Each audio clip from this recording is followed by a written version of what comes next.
Hi, welcome to another episode of Hot Takes. We have a follow-up on the wonderful little story of the spat between Ofcom and 4chan.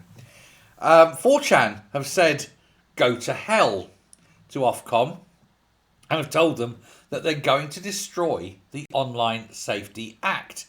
They've got a whole stream of top lawyers all meeting.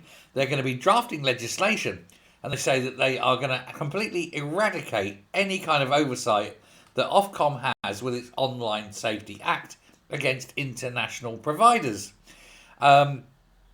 He says he's going to take on the. This is Preston Byrne, who's the head of 4chan. He says he's going to be taking on the Ofcom bullies, as he's calling them, and their abuse of the Online Safety Act.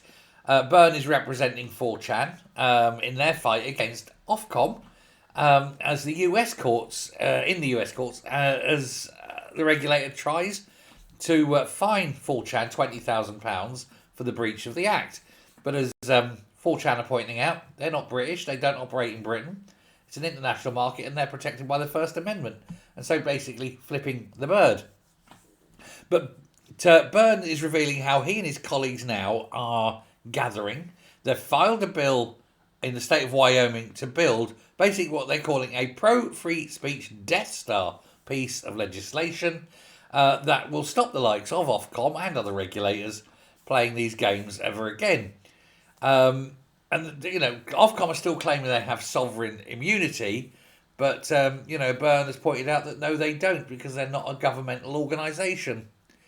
It's cracking, isn't it? I think this is going to go on, and I do hope, and I actually am on the side of 4chan, because I think Ofcom are incredibly biased, just an arm of government, because they hate the idea of people anywhere learning things that the government don't want them to learn, which is why they're so very against Talk and GB News, Talk TV, that sort of thing, because how dare you learn news that hasn't been filtered through a government minister?